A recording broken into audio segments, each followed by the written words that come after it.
Je vais parler ce soir de Nuxt.js et de Vue.js du coup, vu que tout le monde ne connaît pas forcément Vue.js. Et Nuxt.js est un framework qui utilise la librairie Vue.js pour tout ce qui est UI, et c'est un framework qui permet de faire des applications universelles. Donc on va parcourir le site au début pour vous expliquer à peu près ce que c'est. En gros, une application universelle permet de faire tourner le code source qu'on va écrire, que ce soit sur le serveur ou sur le client. Alors c'est très pratique pour tout ce qui est sur React, Vue, Svelte ou tous ces frameworks-là. C'est de faire des SPA. C'est ce qu'on fait d'habitude avec, c'est-à-dire c'est une application qui est simplement rendue sur le client, donc sur le navigateur de l'utilisateur, et après tout se passe sur le client. Quand il clique sur des liens, ça envoie des requêtes asynchrones, c'est rendu sur le client, et le serveur, en fait, lui, ce qu'il fait, c'est qu'il va simplement rendre des données. Alors c'est très pratique, c'est très utilisé pour qu'on ait des animations jolies, qu'on ait une meilleure interaction pour l'utilisateur, que ce soit tout simplement plus rapide. Mais le grand problème de ça, c'est si l'utilisateur a désactivé le JavaScript, ce qui en soi on ne devrait plus vraiment prendre ça en compte en 2019, mais ça peut arriver. C'est pour tout ce qui est accessibilité, donc tout ce qui est screen reader et tous ces outils qui permettent à des personnes pas forcément on va dire normal, c'est pas le bon terme, j'ai pas le terme, j'ai pas le terme, mais à parcourir notre site, et ça permet surtout aux bots, aux robots, pour la SEO de lire notre site. Ils peuvent pas bien le faire si on fait un rendu 100% client. Et le concept des applications universelles, c'est de rendre le code côté serveur. La première fois où on va sur la page, il est rendu côté serveur, et par la suite, une fois que le code a été rendu, donc comme si c'était une application standard, il y a une application, le même code qui a été lancé côté serveur sera relancé côté client et va lancer une application côté client. Ce qui permet d'avoir le meilleur des deux mondes. Donc on a en SSR au début, c'est rendu côté serveur avec le même code, puis le même code est chargé côté client et ça fait une application euh, côté client. Donc Nuxt, lui, est un framework qui utilise Vue.js. On a Next pour React et on a Sapper pour Svelte. Et ce framework va nous aider à construire ce type d'application, une application universelle. Pour vous faire la démo, je ne vais pas partir avec le tutoriel. On va commencer avec un dossier vide. Comme ça, on va pouvoir voir au fur et à mesure les fonctionnalités de Nuxt. Du coup, je vais tout simplement commencer par initier. Je vais commencer par simplement initialiser un petit package JSON et installer les deux dépendances nécessaires. C'est Nuxt. Super. Voilà, donc on installe Nuxt en dépendance et je vais tout simplement commencer par créer un dossier qui s'appelle page. Nuxt va bundle en plus de Vue.js dans son code, dans le framework, il va bundle Vuex aussi, VueRouter et plein d'autres packages de Vue.js, officiels de Vue.js.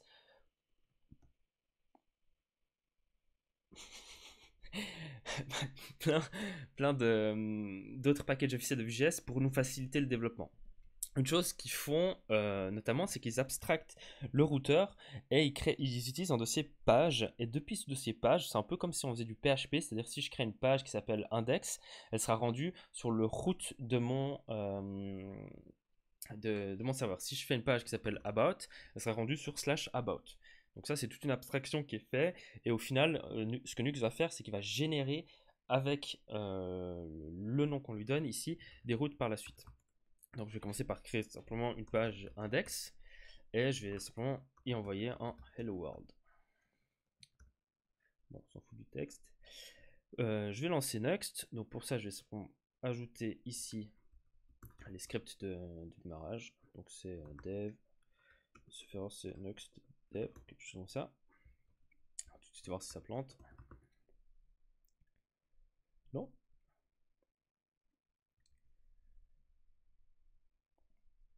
Là, donc Nuxt va lire notre code, on n'en a pas beaucoup, on a juste index, il va créer un répertoire à lui, et dedans là il va mettre une tonne de choses. Donc il va mettre Vue, il va mettre le système de routage, il va mettre le système de middleware qu'ils ont en place, il va en fait prendre notre code qui est simplifié et tout foutre dans ce dossier qui s'appelle Nuxt, qu'on va utiliser par la suite pour rendre la page. Alors, j'ai oublié de sauvegarder. Et là, on a notre petit Hello World qui s'affiche. Donc là, comme je l'ai dit avant, si je fais une page qui s'appelle about.vue, et du coup que je vais sur /about, il va me rendre ce que je vais mettre dedans. Donc là, je vais rajouter un petit template. Donc ça, on verra par la suite, c'est la syntaxe de Vue.js. About, je rafraîchis et j'ai mon about. Donc là, comme je l'ai dit avant, le premier call, donc si je refresh la page ici, ce call-là va être rendu côté serveur. Donc Nuxt va lancer le code sur le serveur et va me rendre l'HTML direct. Si j'inspecte le code source de la page, on peut voir que dans mon body, ici, j'ai bien mon code. Tandis que si c'était une page rendue côté client, je ne verrais pas mon code source dans le rendu. Et par la suite, si on ouvre ici le network tab, on peut voir qu'il va tout simplement charger du JS et va lancer l'application en single page app après. Donc on aura tout le bonheur du single page app. Tac.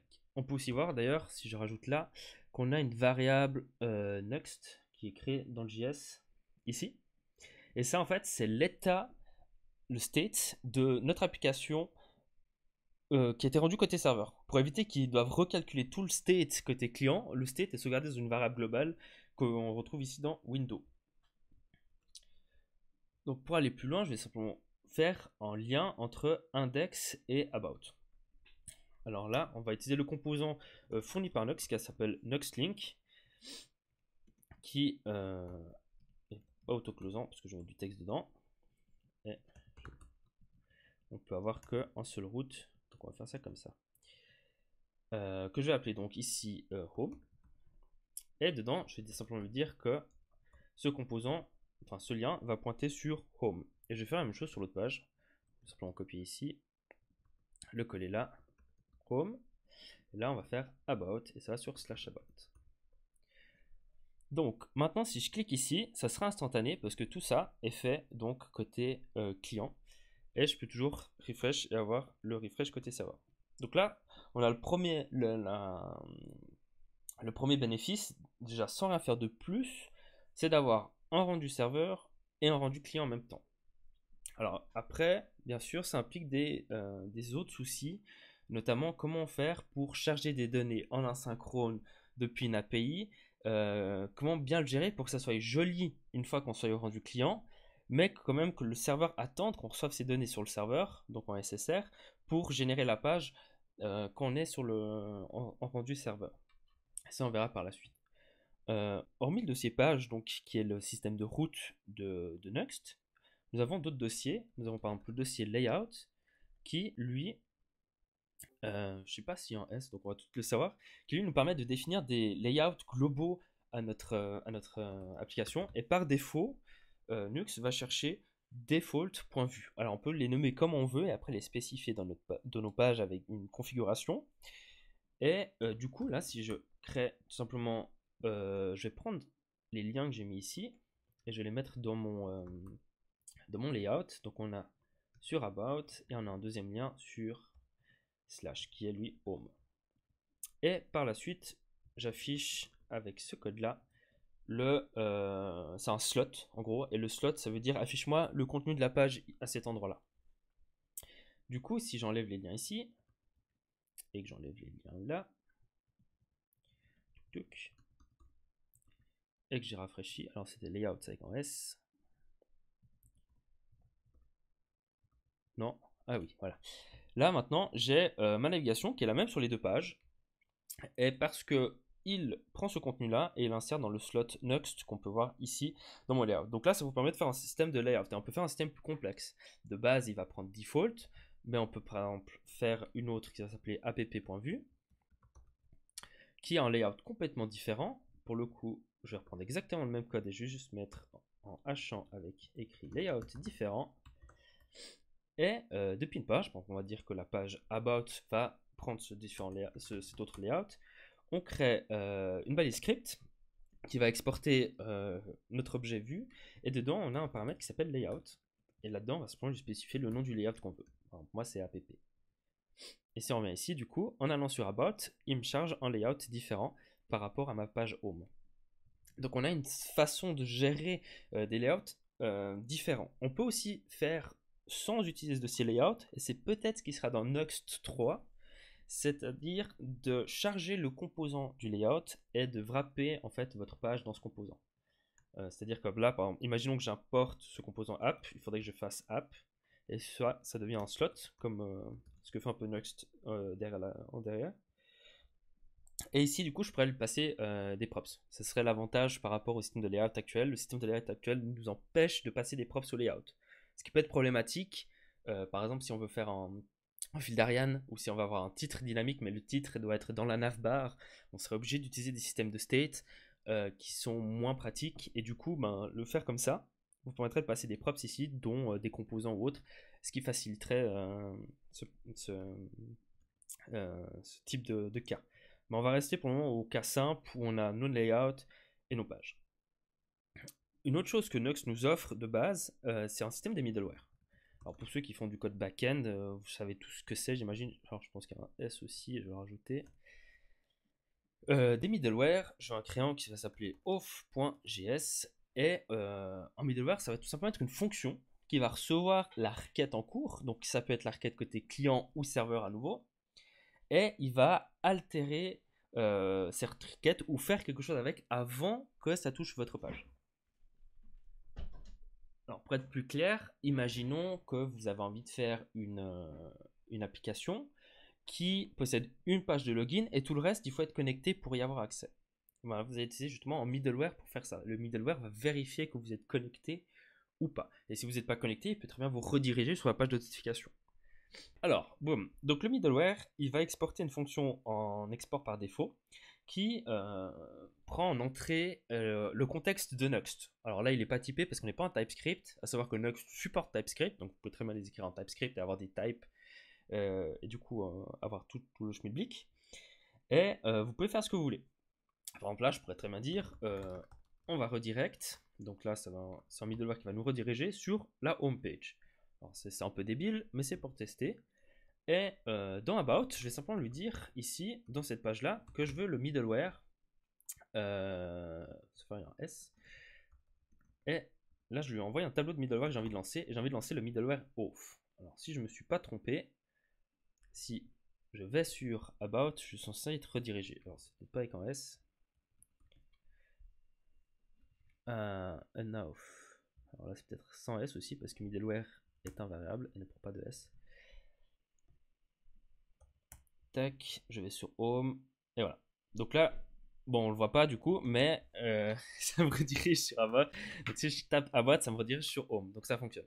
Au lieu de le mettre dans votre page directement, vous pouvez bien évidemment le mettre dans le layout. Du coup, je vais mettre dans le layout app. Tac.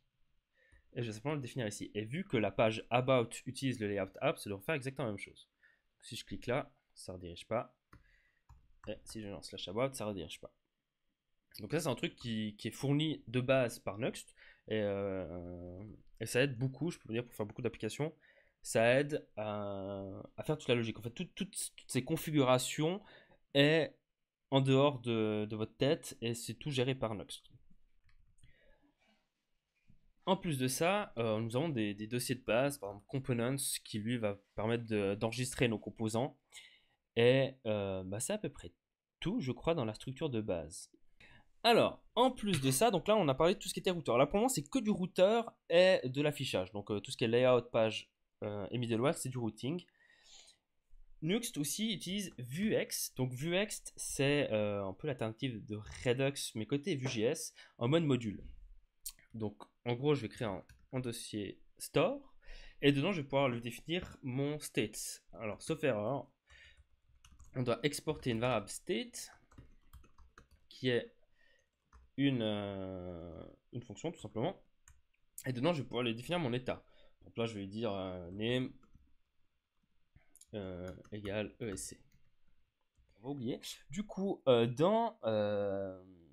que j'ai créé donc en store, un state et je lui mets un nom, comme je l'ai dit, au rendu côté serveur, Nuxt va injecter une variable Nuxt dans Windows.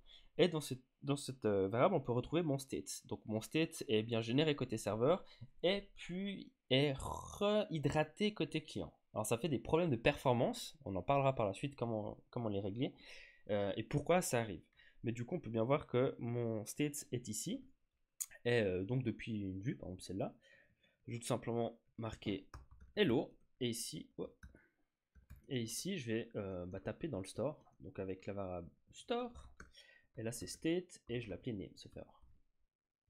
Et du coup, si je vais dans home, il me dit hello OSC, parce que j'ai tapé dans notre state. Donc ce state est global, est accessible à toutes nos pages, à tous nos composants, et possède donc un état, et il n'est pas mutable non plus. Donc on a un système de mutation qui est simplement des noms. Alors je vais vous montrer, tac. Donc là je vais simplement mettre par exemple clear state.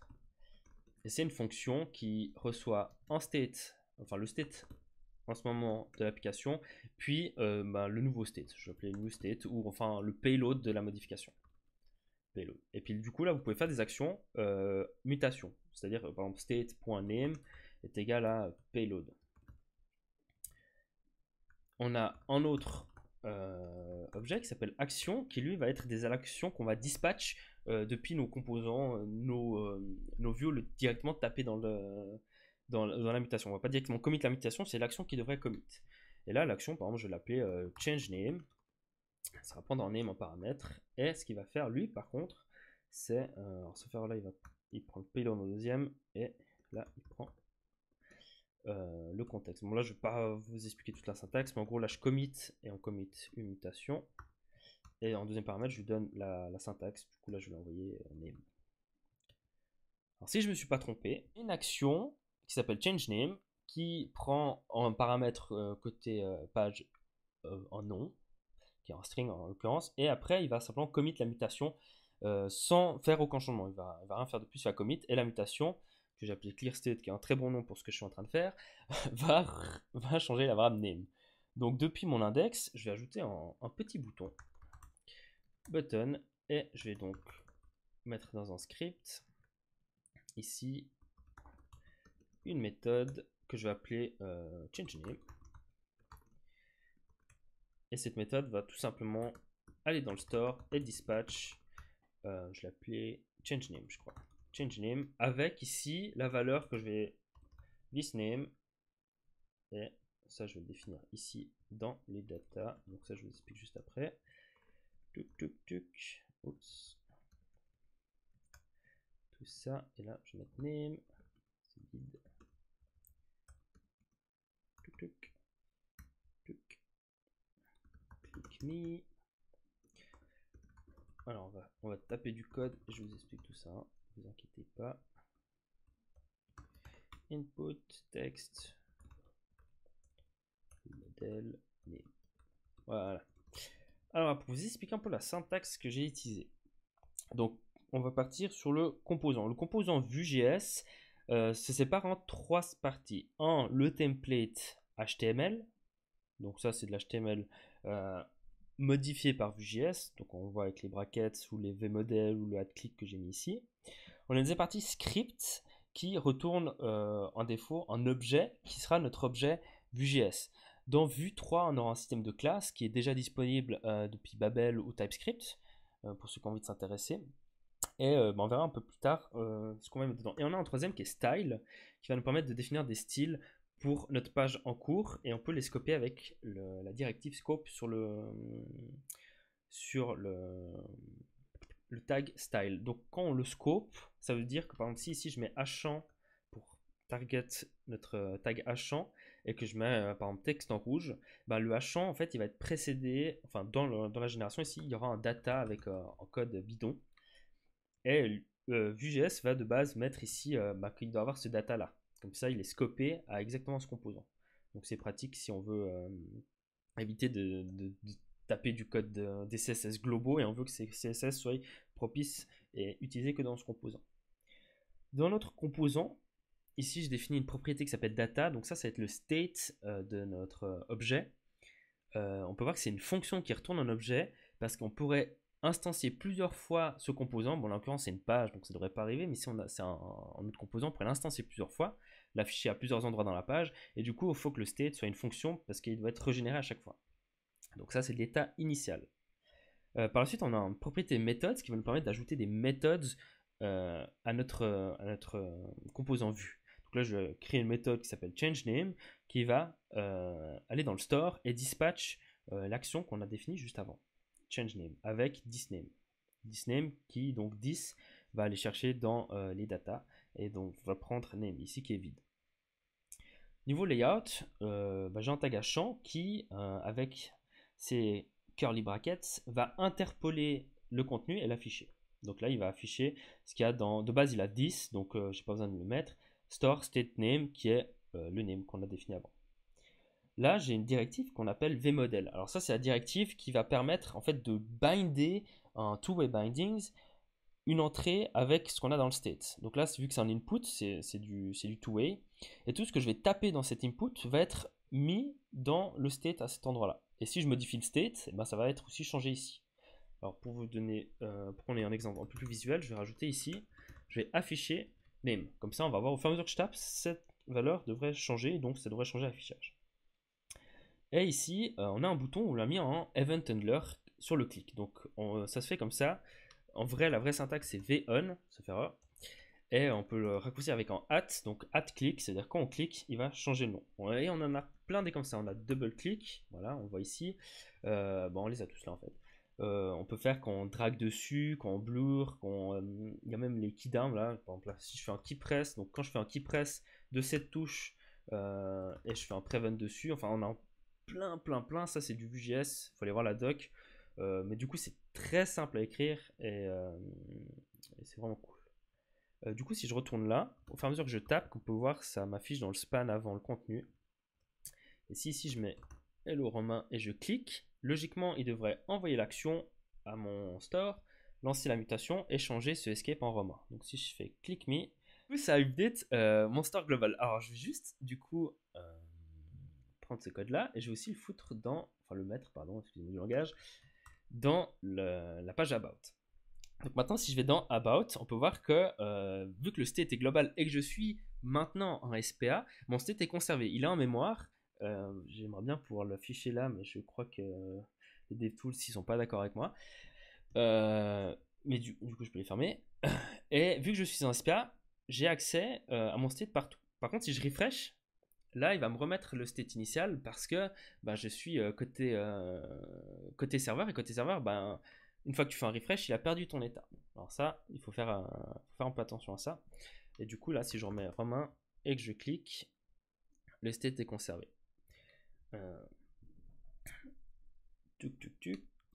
On va fermer un peu tout ça. Voilà. Donc là, pour le moment, pour résumer ce qu'on a fait, on a simplement installé la dépendance Nuxt et on a lancé NuxDev. On n'a rien fait de plus, on n'a rien configuré. On a simplement créé nos dossiers qui sont une convention et on a travaillé dedans. Donc on peut partir vraiment de rien rapidement. Mais on a moyen de toucher un peu la config. Et on peut le faire en créant un fichier nuxconfig qui va exporter un objet. Et là, on a plein de paramètres. Et je vais surtout en présenter deux. C'est mode. Ce paramètre-là va permettre de définir comment on veut que notre application Nuxt se lance. Alors comme je l'ai dit à l'introduction, on a trois modes. On a le mode Single Page App, Universel ou Site Statique. Sans toucher du tout à votre code de votre application, vous pouvez passer d'une SPA complète, c'est-à-dire que tout est fait côté client et Nuxt il va rien faire côté serveur, donc ça va vous générer des fichiers statiques tout comme une SPA standard. Il suffit de taper SPA dans la config et là maintenant, quand je vais build mon application Nuxt, j'aurai des fichiers statiques que je pourrai déployer dans n'importe quel CDN et j'ai une SPA. J'ai aucun rendu côté serveur.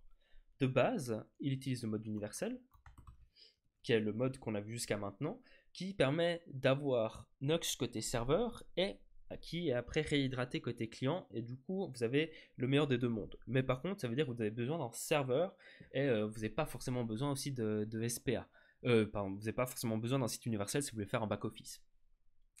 Et le dernier mode, c'est le mode statique. Alors je connais pas exactement l'entrée, je crois que c'est ça ou pas. Et ce mode-là, en fait, va vous permettre de faire un site statique. Donc, un site statique, ça veut dire qu'il y a du SSR, mais seulement lors de la compilation. C'est-à-dire que tous vos appels, par exemple là, imaginons que j'ai un appel qui va appeler une API, sera fait côté serveur, et après l'HTML sera rendu et sera généré en statique. Donc ça c'est pratique si vous avez des blogs ou autres, c'est un peu en Gatsby ou en Gridsome intégré. J'ai pas trop utilisé celui-là, donc je peux pas trop vous expliquer. Moi j'utilise beaucoup SPA pour tout ce qui est back-office, et sinon Universal quand j'ai besoin tout simplement d'avoir un rendu côté serveur et client en même temps. Le deuxième attribut qui est vraiment bien, c'est le mode moderne. Alors c'est pas de E. Ce mode-là va dire à Nuxt, donc si je l'ouvre, là on devrait le voir, de compiler, hop, je redémarre juste, quand on change la config, il faut relancer le compilateur, va dire à Nuxt tout simplement, mes clients sont utilisent un browser moderne en fait, et du coup Nuxt, comme on peut voir en bas, il va compiler deux bundles différents. Un moderne, qui va donc enlever des polyfills et qui va enlever d'autres trucs, et le client qui lui possède des polyfills et des helpers un peu partout pour les clients type vieux. Et par la suite, en SPA, on ne voit pas trop, mais si on le met en mode universel, en fait, le serveur Nuxt, derrière, qui lui va générer côté serveur la page, va, avec le user agent, savoir si c'est un client moderne ou pas, et envoyer le bundle qui correspond. C'est pratique parce que c'est en une ligne de code, on a tout ça qui est géré, et du coup, le bundle est beaucoup plus petit, parce que ça enlève beaucoup de polyfills, donc il est aussi plus rapide, et c'est vraiment intéressant. Donc ça, c'est les deux configs, vraiment sympa. Je vais enlever le mode moderne parce qu'il ne me sert à rien, pour le coup, et puis celui-là, vu qu'il est de base en universel, on va le laisser. On en a d'autres. On a le système de plugins que je vais peut-être pas parler maintenant, mais on peut ajouter des plugins à Nuxt ou créer nos propres plugins, et les plugins sont lancés au premier rendu. Donc là, ça nous permet par exemple d'ajouter dans le prototype de vue des choses. C'est ce qui est fait en fait pour ajouter Store par exemple, qui est Vue.js. On peut ajouter Axios, on peut ajouter une tonne de choses. Euh, donc ça nous permet de faire des plugins.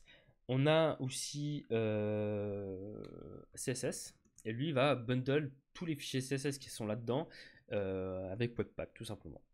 Et après on en a d'autres, on a des spécifiques aux plugins qu'on met en fait. Les plugins ont accès à cette config, donc là si je mets le plugin Axios, je peux configurer Axios pour qu'il nous fasse des choses. Donc Axios c'est une librairie qui nous permet de faire des requêtes asynchrones. Pour moi je vais pas toucher plus que ça à la config. Et on va faire un petit exemple où il va aller chercher son API distante. Je crois qu'il y a un truc qui s'appelle placeholder API. On va aller voir. C'est ça, je crois. Alors, Parfait. Alors, on va voir la gueule du truc. Oups.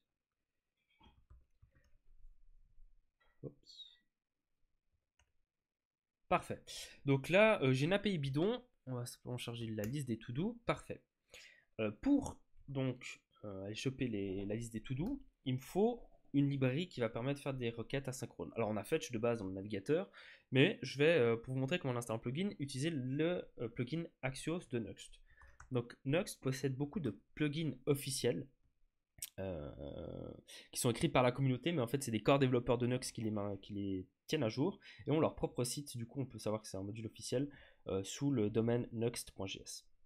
Donc le module Axios va wrapper la librairie Axios et lui ajouter 2-3 trucs. Il va lui ajouter par exemple le fait que ça envoie l'écran initial de base, qu'on peut proxy les requêtes, ça on en parlera après pour tout ce qui est SSR, qu'on a une progress bar, on la verra par la suite, mais surtout qu'il va pouvoir agir différemment s'il est côté client ou côté serveur.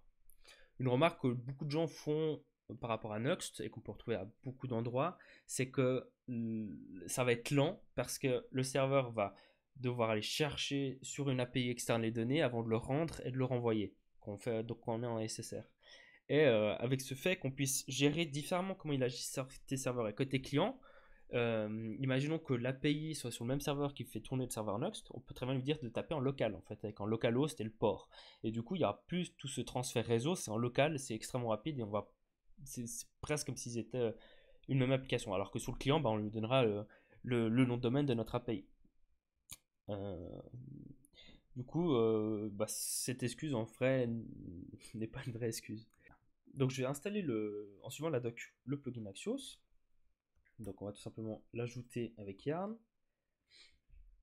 Et par la suite, je vais l'ajouter dans les modules, dans la config. Donc c'est fait. Vous voyez, de la config. Et voilà. Donc là, j'ai ajouté mon plugin Axios. Alors qu'est-ce qu'il fait? Le plugin Axios va m'ajouter dans mon objet Vue.js, ici, donc à Vis, il va m'ajouter une valeur qui s'appelle Axios. Alors je ne l'ai pas, non, malheureusement. Axios. Et cette valeur est la même papier qu'Axios. Donc je peux faire des gets, je peux faire des posts dessus, je peux faire tout ce que je veux. Alors maintenant, il faut savoir comment on va fetch les données pour que côté serveur, on puisse aussi avoir accès. En Vue.js, pour ceux qui connaissent, il y a des lifecycle hooks, create, mount et tout ça, qui sont lancés au fur et à mesure de la vie du composant, quand ils sont détruits, quand ils vont être créés, etc. Nuxt en rajoute un qui s'appelle async data. Et ce hook va être lancé client ou serveur avant le rendu. Et il va attendre sur ce hook. Les autres hooks, Vue.js ne va pas attendre dessus. Même s'ils sont asynchrones et ils font des requêtes, ça, il ne va pas attendre pour rendre la page. Tandis que Nuxt, avec celui-là, il va attendre. C'est-à-dire que si ici je fais une promesse qui se termine jamais, notre page ne va jamais s'afficher. Et du coup, dans ce hook, je vais pouvoir utiliser Axios. Donc il est un peu différent. Il n'a pas accès à 10 parce qu'il se lance différemment. Du coup, il reçoit en fait le vis en paramètre. Et du coup, depuis ici, je pourrais faire un Axios get. Et puis là, c'est ça. Il va nous get ça. Alors lui, il va être asynchrone. Comme ça, on va utiliser un peu de ES7.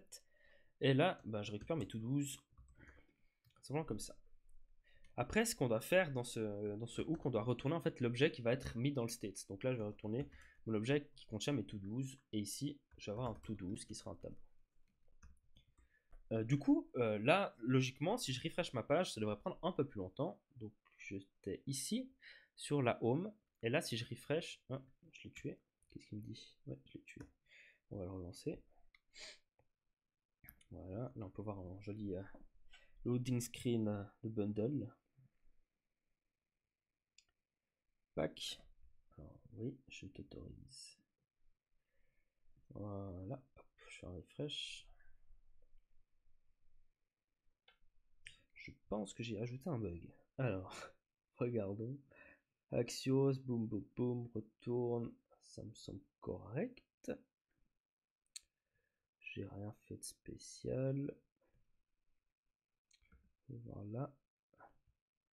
15. Yep. Alors, on va aller voir la doc. Alors, ça, on s'en fout. Utilisation. Axios. Bien évidemment. Il y a $1 à la méthode. Alors la différence par rapport à le dollar ou pas, c'est que le dollar c'est ajouté par Nuxt et il va nous faire des trucs qu'il a besoin. Les trucs, par exemple, c'est de base, on est censé Axios nous renvoie un objet avec un data dedans et il va nous prendre ce data déjà et nous le rendre parce que tout le monde fait point data, sinon ça sert à rien. Et du coup, là, on ne le voit pas afficher, mais en fait, il va me charger sur le serveur les to-do. Donc si maintenant je les affiche, donc en fait, c'est de nouveau la syntaxe de Vue.js. Donc on va faire un UL. Et là, je vais utiliser le vFor. Donc c'est une boucle tout simplement. Et je vais mettre to do in to-dos. Là, je vais m'afficher. Alors, j'ai juste besoin de voir à quoi il ressemble. On a quoi? ID title. Ok. Là, je vais afficher la to-do.title. To-do.title. Voilà. Et il va me râler parce que vu que c'est une boucle, on doit mettre une clé unique. C'est utilisé par Vue.js par la suite pour optimiser. Quand on va supprimer par exemple la to-do qui a l'ID 7, lui au rendu, il va pas rendre toute la liste. Il va aller taper dans celle qui a l'ID 7 et va la supprimer. Donc c'est juste pour des performances. On va tout simplement rajouter to-do ID comme ça. Et du coup là, si on retourne sur ma page, on voit que j'ai toutes mes to-do qui sont chargées. Côté serveur, c'est-à-dire si je fais en vue comme ça, on peut voir qu'elles sont chargées. Donc là, on a tout ce qui est CO, on est tout qui est bon. Si maintenant je vais dans About et que je reviens dans Home, il va me refaire le chargement. Pourquoi? Parce que elles ne sont pas en cache, je ne les ai pas mis en cache, donc il va me refaire le chargement, mais il va surtout me le faire côté client maintenant. Donc si j'ouvre mon inspecteur et je vais dans le tab Network et que je tape dans Home, on peut voir qu'il me refait la requête, mais côté client cette fois, pas côté serveur. Donc là, on a, parce qu'on est dans une SPA. Bon, c'était instantanément. On n'a pas vu du coup l'odeur, mais on peut le voir, c'est très subtil. Ouais, c'est presque invisible. Mais en gros, là, on a un loader qui nous permet de savoir où on en est dans le chargement de la page. Et c'est une barre de progression qu'on voit que sur YouTube, par exemple, on la voit, qui fait de gauche à droite de votre écran et qui peut tourner en rouge ou autre pour savoir quand on charge. Euh, Bah voilà, là, c'était donc l'exemple pour charger des datas et qu'on a envie qu'elles soient chargées également côté serveur. On peut très bien se dire, par exemple, que la liste des commentaires, on n'a pas envie que notre application attende pour charger ses commentaires. Imaginons qu'on a un article, on veut charger l'article côté serveur pour qu'on ait une bonne SEO, une bonne SEO, mais on n'a pas envie que la liste des commentaires soit chargée aussi côté serveur parce que ça peut prendre du temps ou simplement parce que c'est pas utile. Donc là, on peut utiliser après comment ça s'appelle, les hooks de Vue.js tout simplement, par exemple create, created ou mounted, et on peut faire exactement la même chose. Donc là on a accès à Axios, donc je vais tout simplement taper là-dedans, puis là je vais charger, je vais voir s'il n'y a pas juste d'autres API, par exemple une liste de commentaires, ça serait rigolo qui est ça. Oh, je vais aller un peu trop loin. Si je fais commandes, tiens. Ah bah parfait, on a une liste des commentaires. Alors là, par exemple, j'ai envie de charger j'ai envie de charger mes commentaires, mais j'ai pas envie qu'on attende côté serveur. Donc ici j'ai mes commandes. Et ben je vais directement en fait les taper dans le state. Oups. Commands, voilà. Qui sera un tableau. Je vais les afficher. Je vais plutôt en prendre un. Voilà, parce que sinon il y en a, je pense, 300 000. Exactement. Donc je vais en charger un seul. Et du coup, c'est en S et ça va être un objet. Voilà. Et on va faire un peu un petit trick parce que on va faire. Attends, je vais le faire. Donc, je vais rajouter un booléen qui va me dire s'il est en train de charger ou pas. Ça sera ajouté dans Nux 3 aussi. On aura un booléen de base quand il fait une requête Ajax. Mais du coup, on va le faire comme ça pour le moment. Et là, je vais tout simplement mettre en span avec un if. Donc là, c'est un if standard côté. S'il est loading, il m'affiche loading. Sinon, donc là, je vais mettre en div velse. Qu'est-ce qu'il me fait? S'il n'est pas en train de charger, il va m'afficher le comment. Puis c'est quoi? Body. Voilà. Dans un pitch. Voilà. Donc là, ce que j'ai fait, j'ai mis un booléen dans data à false que je vais changer dans mon hook created. Et du coup, s'il a true, il m'affiche loading avec 3 petits points. Et sinon, il m'affiche le contenu du body. Ici, on arrive dans notre hook et je vais dire qu'il est en train de charger. Et après, je vais simplement faire un timeout. Poke. Voilà. Et c'est dans ce timeout. Je vais essayer de pas me chier dans la syntaxe. Oups. Tac. Il va me le fetch. Après 3 secondes minimum. Et il va me changer le isLoading après. IsLoading égale false. Voilà. Comme ça, on peut voir un peu la différence. Donc là, je refresh. On peut voir que j'ai ça qui arrive côté serveur. Là, j'ai le loading qui est lancé. Et je pense que je me suis chié dans la syntaxe du set timeout. Access is not defined. Oui, parce que c'est avec un 10. Même pas. Hop. Donc je refresh. On attend les 3 secondes et on devra voir le body. Voilà, le body. Donc là, on peut voir que ma liste de to-do a été chargée côté serveur. D'ailleurs, on la voit instantanément, elle est là.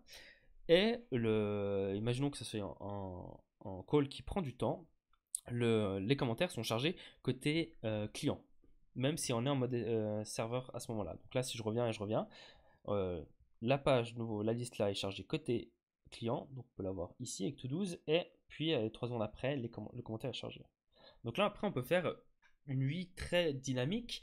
On peut prendre tout le pouvoir des single page apps pour tout simplement charger des données. On a des données qui sont, on va dire, critiques pour la SEO qu'on va charger côté serveur, et après on a les données qu'on peut charger par la suite côté client, tout simplement.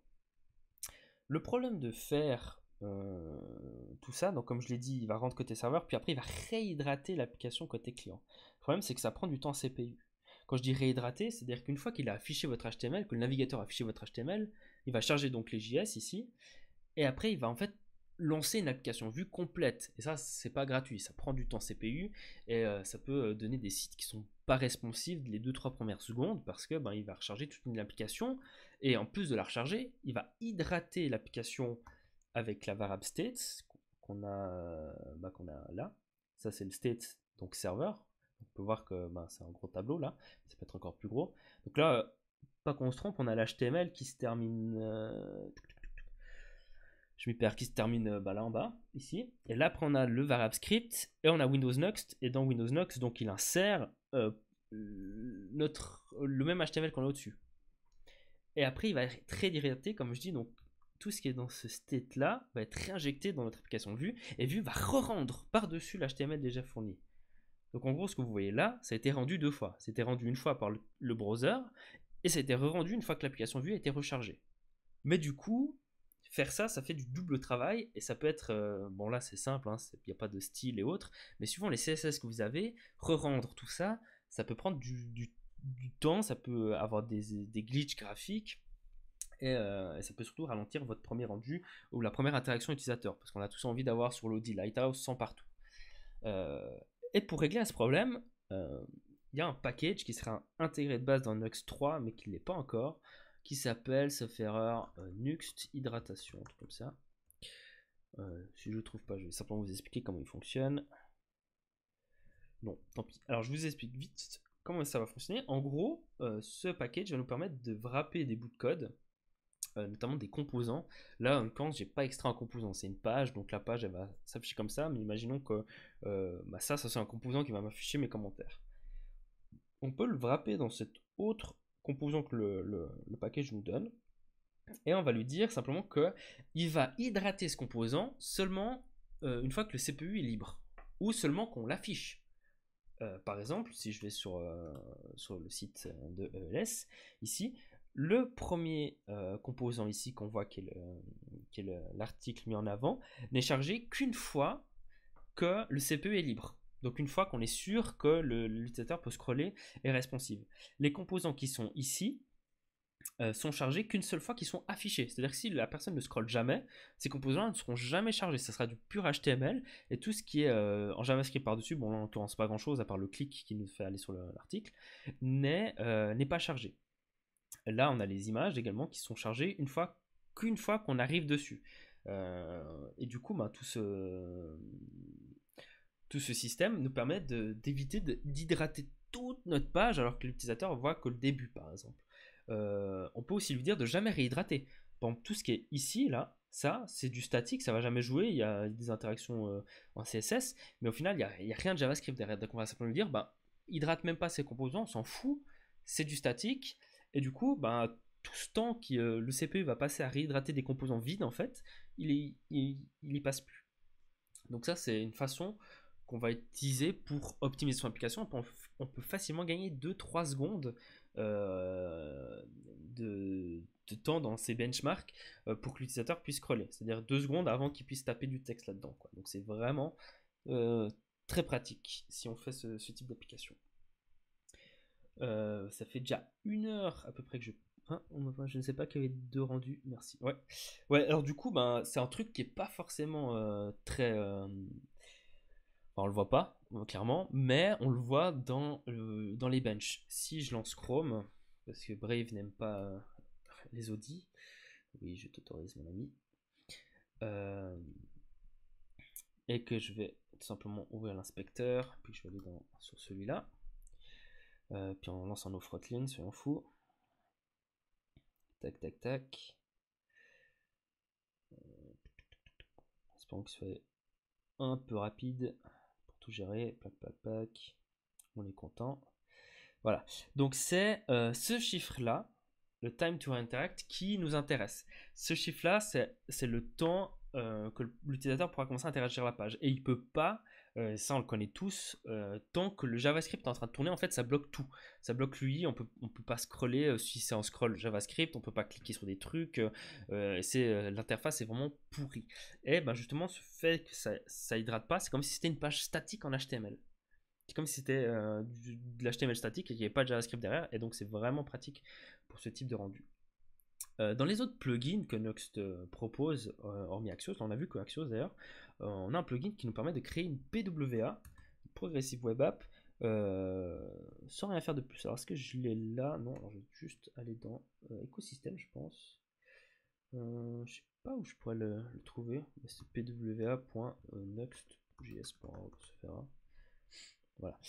Qui lui va avec un drop, donc j'installe le package, je le fous dans ma config ici en tant que module et j'ai une PWA qui est gérée pour moi. Donc PWA, il va me gérer tout le cache, il va me gérer tout ce que fait une PWA en fait, sans rien faire de plus. Donc ça c'est pratique, généralement tu le drops et tu le mets dedans et après t'es content parce qu'il y a tout qui est en cache et c'est beaucoup plus rapide pour afficher ta page.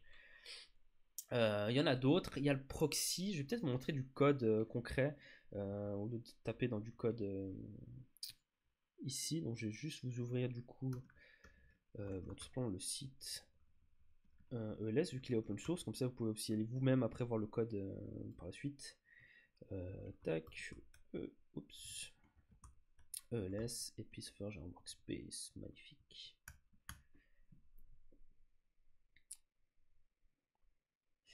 Voilà. Donc là, si on regarde côté client, bon, super, je suis en train de faire un gros refactoring, donc c'est dégueulasse. Mais si on regarde sur la page index, par exemple, qui est la page la plus importante, on peut voir que ici j'ai mon composant lazy hydrate et je lui dis en fait quand je veux hydrate. Là, c'est quand le CPU est en idle, il va me charger cet article. Mais on peut voir que là, c'est quand il est visible, par exemple. Et puis tout en bas, je crois que j'ai mis jamais. Ou c'est peut-être dans le template. Non, when visible, alors c'est dans le template. Layout. Main, when idle, visible, voilà. Par exemple, le SSR only, pour dire qu'il me le réhydrate jamais. Et ça permet vraiment de faire gagner beaucoup de secondes. Je pense que j'ai fait à peu près le tour. Ce que je peux dire encore, c'est que Nuxt gère ça sous tout ça de base. Donc après, tout ça, c'est à gérer dans votre config. Ça gère PostCSS, ça gère ça gère les metadata, ça gère une chier de trucs. Ça gère des web. Après, vous l'étendez en fait avec des modules là. Comme module, j'ai par exemple PWA. Ça, on en a parlé. Proxy, ça permet de faire que votre serveur Nuxt, donc ça marche que pour les apps universelles, ça permet que votre serveur Nuxt, qui va tourner donc sur votre serveur, va faire office de proxy pour taper dans une API. C'est pratique pour éviter tout ce qui est souci de corse, par exemple, et ça vous empêche de taper depuis le client directement sur l'API que vous avez envie de taper. Vous définissez, du coup je dois avoir voilà proxy, vous définissez une URL, donc là c'est /API, et qui va target, bon là en l'occurrence c'est une variable d'environnement, mais qui va target une en lien. C'est-à-dire que après, au lieu que votre client va taper dans l'API directement, il va taper sur vous-même. Donc là, je vais taper vous-même, voilà. Vous-même.com /API. Et ça, c'est un proxy qui va proxy à l'API distante. Donc c'est vraiment pratique si vous avez pour tous ces problèmes de corse ou tout ce qui est authentification aussi. Ça vous évite pas mal d'emmerdes. D'Otenv, ça je pense que tout le monde connaît. Ça permet de charger des variables d'environnement qui sont dans votre .env tout simplement dans votre process. Axios, on en a parlé. Là, c'est le plugin Google Analytics. Donc, je lui envoie simplement mon ID et après, ça gère tout derrière. Et puis ça, c'est un plugin qui n'est pas officiel, qui va me permettre de charger des fontes. Donc, après, je mets la fonte que j'ai envie de charger et les différentes. Je sais pas comment dire en anglais, mais en français, mais le gras de la fonte. Variante. Ouais, voilà, les variantes. Et il va me le charger en asynchrone. Et puis il va me faire un replace joli. Il va pas me le charger en synchrone comme beaucoup de sites font si tu mets ce lien ailleurs. Donc c'est toujours tout ça pour optimiser plus. Après, bon, on a tout ce qui est build, on peut modifier des choses. Là, par exemple, j'ai les plugins PostCSS. Ça permet d'optimiser tout ce qui est build en développement. Donc, par exemple, je définis en cache, donc il va me mettre en cache des composants, puis ça évite de les rebuild, puis si on les rebuild tout. Puis ils peuvent faire en parallèle. Enfin, c'est plein de plugins. Puis on peut étendre la config de Webpack. Donc là, je l'étends. C'est un truc de base, ça se fait. Voilà, ça lance ESLint surtout mes fichiers quand je suis client et quand je suis en dev. Euh, et puis après, on a bien sûr la config des modules que j'ajoute. Donc là, j'ai le proxy, Axios. Puis là, on peut ajouter d'autres plugins. Alors, les plugins, il y a plusieurs moyens de les insérer. On peut faire un tableau comme ici. Et il va taper en fait dans le dossier plugins, ce qu'on n'a pas vu. Il n'y a rien de spécial dans ce dossier. Et on peut définir un objet. Alors, définir l'objet, ça peut être pratique pour lui donner des paramètres. Par exemple, là, je lui dis SSR false. Pourquoi? Parce que vous pouvez avoir des plugins, par exemple, on va dire un éditeur de texte, qui fait référence à Windows ou à document. Et côté serveur, document Windows, il connaît pas lui. Donc il va charger votre plugin, il peut faire blablabla, Windows connaît pas, référence, erreur, blablabla. Et du coup, on peut définir ce plugin là, il doit pas être rendu côté serveur, et on le définit simplement en passant SSR false. Donc il sera ajouté à votre 10. Par exemple là, voilà, il me fait rien de. Il m'ajoute simplement le plugin, donc c'est ça la syntaxe pour ajouter un plugin à vue. Mais en gros, ça me donne accès à une directive là qui est vue lazy, sauf erreur. Mais on peut aussi taper dans vis. On peut faire vis axios, il est ajouté de la même manière, quoi. Et ce vis axios, il serait disponible que quand l'application est réhydratée côté client. Comme ça, Windows est disponible à ce moment-là. Je vais vous montrer un autre code d'une application qui n'est pas open source. Pour que vous puissiez voir un peu ce qu'on peut faire avec. C'est du privé, c'est du privé. Pique les tokens. Il n'y en a pas, c'est pas grave. On va faire un peu de ça. Là, c'est du Nuxt.ts. Du coup, du TypeScript. Mais c'est surtout pour montrer un peu les plugins. Comme on peut voir, j'ai beaucoup plus de plugins que sur un autre. C'est une application, celle-là, qui est rendue 100% en SPA. Donc il n'y a pas de rendu côté serveur, donc j'ai beaucoup de problèmes en moins. Ça me permet notamment de mettre les plugins directement comme ça, parce que je m'en fous de définir si ça doit être rendu côté serveur ou pas, tout simplement. Et dans les plugins, j'en ai un qui est intéressant, c'est celui-là. Alors celui-là, en gros, Nuxt va donc charger votre application. Et lors du chargement, là je parle du coup SPA, on a un petit loader. Donc si je vais là-dessus, ce qui n'est plus le bon lien, on peut voir que j'ai un petit loader. Là. Il prend une microseconde à s'afficher. On ne le voit même plus. Mais on a un loader au début. Loader qui est configurable, bien évidemment, vous pouvez mettre votre propre composant, vous faire ce que vous voulez. Et en fait, ce loader va être affiché le temps qu'il charge toute votre application, tous les plugins et qu'il soit au clair. Et pour mon cas, pour cette application que vous avez vu juste avant, j'ai un cache qui va stocker dans l'index DB du browser, donc c'est une base de données côté client. Il va me copier en fait mon state, c'est de mon application, ce qui permet que quand je fais un refresh, j'ai tout qui soit gardé. J'ai l'authentification qui est gardée, j'ai les listes qui font 20 mégas par exemple qui sont gardées, et tout qui est gardé. Et le problème c'est que cette API est asynchrone, puisqu'un index DB c'est asynchrone. Et j'ai pas envie que la personne, quand elle arrive sur la page, et que ça recharge les données, qui voit la page de login. Donc ça, c'est géré via un middleware tout con ici. Donc il va simplement checker dans le state si mon current user est à nul. S'il est à nul, il me redirige sur la page de login. Donc c'est vraiment rien de sorcier, quoi. Et j'ai pas envie qu'il voie cette page s'afficher parce que le state est à nul. Puis une fois qu'il est remis en asynchrone par IndexDB, qui me swap parce que maintenant il le voit qu'il est défini. Donc j'ai créé un plugin qui s'appelle Restore Storage, et il va tout simplement écouter. Donc là on a le state de Nuxt où j'ai le store à disposition, et il va tout simplement en fait écouter sur le store. Donc là il va vérifier premièrement que ça ne soit pas déjà défini. Si c'est défini, ça veut dire que mon store a été résolu, donc il a été remis, donc je le mets à true.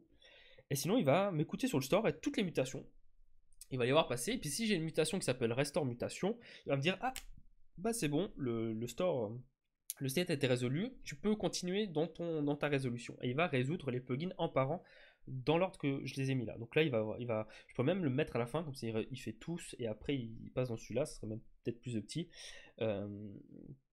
Et du coup il va attendre en fait que cette promesse, vu que c'est asynchrone, soit résolue pour continuer dans sa résolution de plugin. Donc là, on peut faire des trucs assez intéressants. Là, dans le cas où je charge des données en asynchrone et j'ai envie qu'elles soient chargées au moment où l'application s'affiche. Et au moment où tout le système de middleware et tout ça, ou de routing, soit pris en compte, quoi.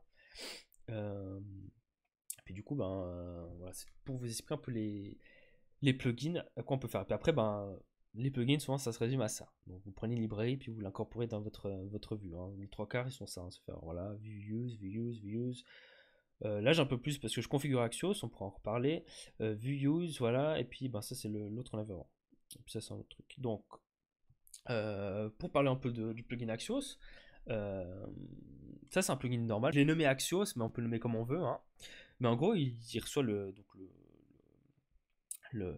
comment ça s'appelle, le contexte de Nuxt et je reçois aussi Axios. Donc là, je peux définir des choses. Par exemple, je définis mon API key ici. Et puis je peux changer comment Axios fonctionne. Donc là, je vous dis par exemple quand il y a une erreur, il va prendre le code d'erreur. Si c'est un token expiré, il va me renvoyer la requête après avoir fait un refresh. Donc là, il va me dispatch dans mon store une action qui va me demander de refresh le token.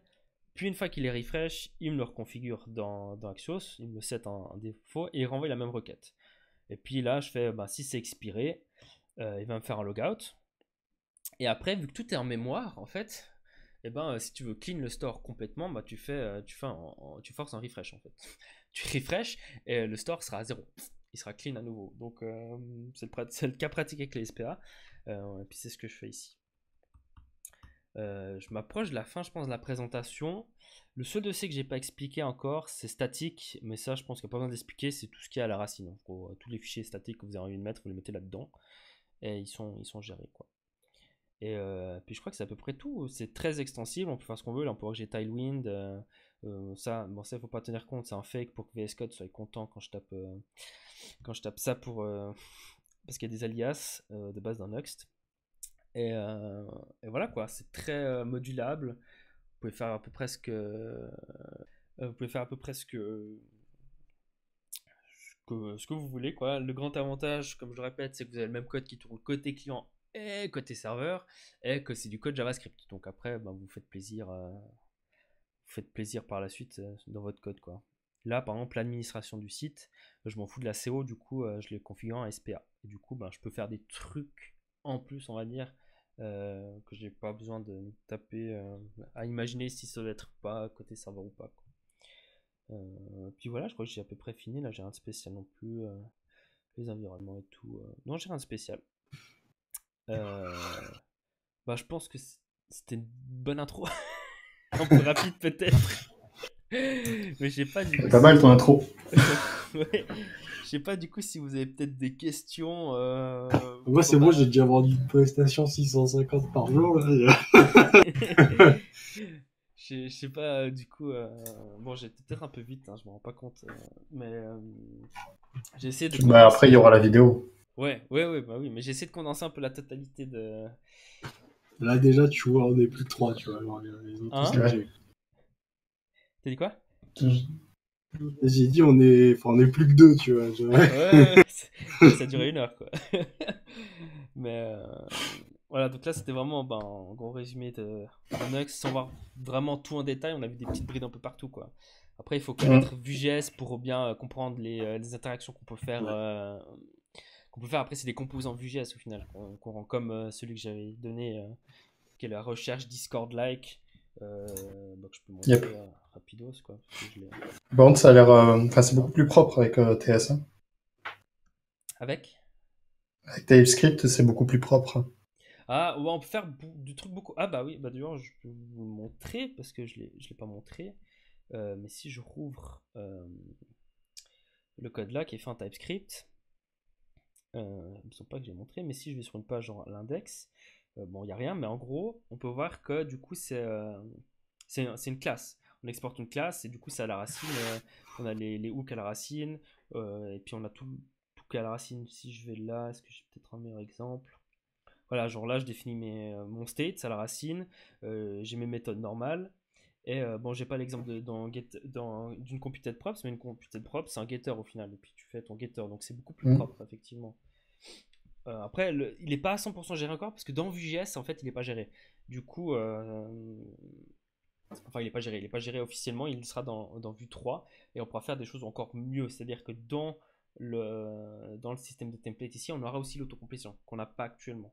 Pour ma part, moi j'utilise des interfaces un peu partout, puis je les mets, je type mes dans ma classe, mais du coup, ça marche super bien, quoi. J'ai vraiment pas beaucoup de choses à faire, quoi.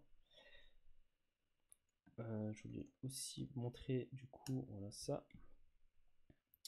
Je vais me connecter.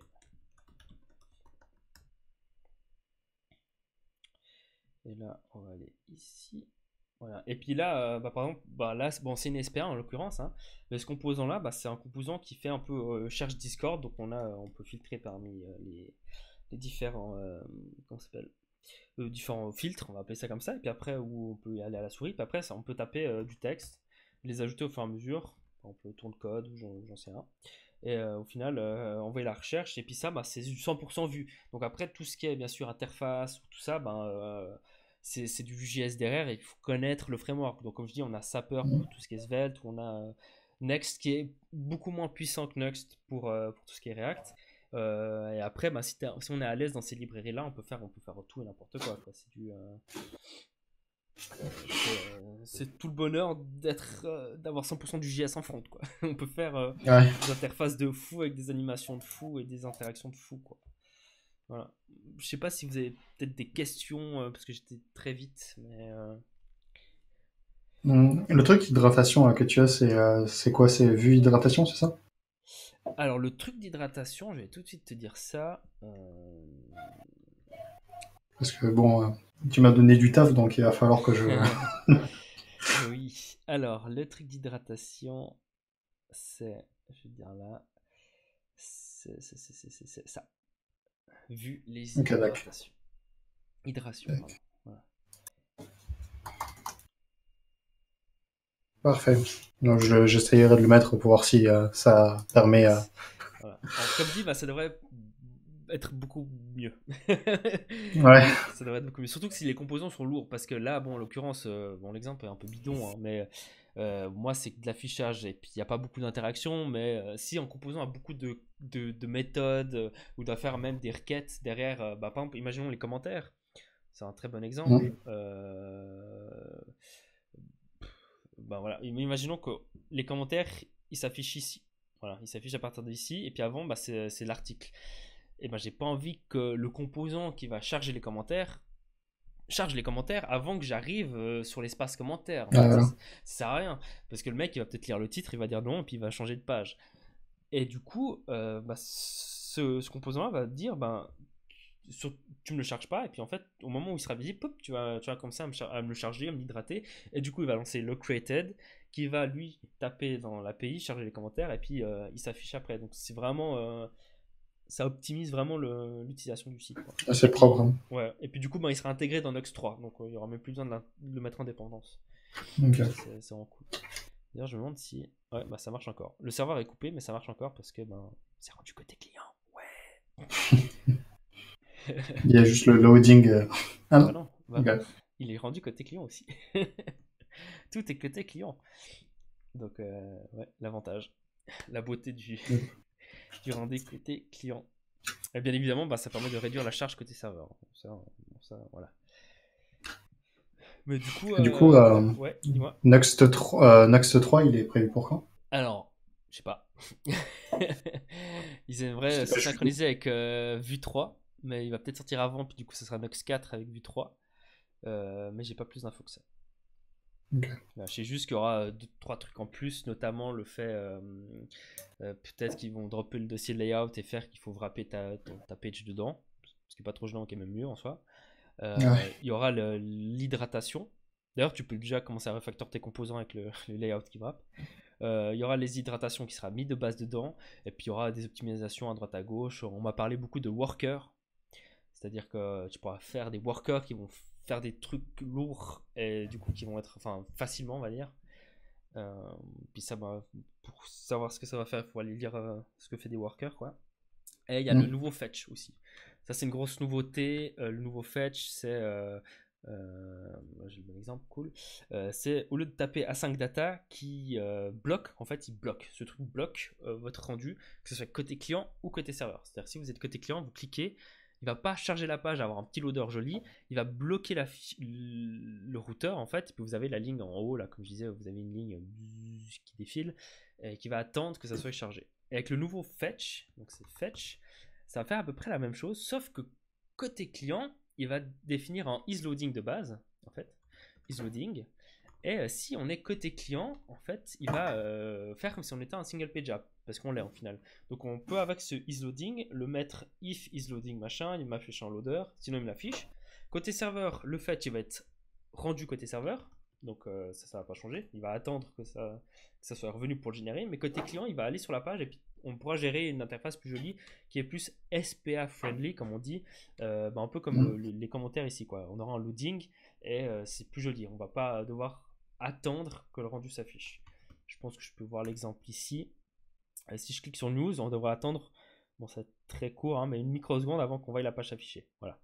Parce que il attend avant d'afficher la requête. Voilà. Tandis que quand ça sera fait, il affichera la page. Là j'aurai un petit loader joli, puis pop, mes articles ils poperont quoi. Donc de 0,5 tu vas passer à 0,3 quoi. Et, Exactement. Du coup ça sera mieux parce que ça sera encore. Enfin le code sera tout de même identique, mais l'interaction sera encore mieux. Donc c'est cool. Ok, donc c'est cool. Voilà. Je sais pas si vous êtes. Enfin, on est plus que deux du coup. Enfin, trois en comptant. Du coup, je sais pas si vous avez peut-être d'autres questions ou remarques. Non. Non. T'as répondu au pot de questions que j'avais. Ouais, parfait.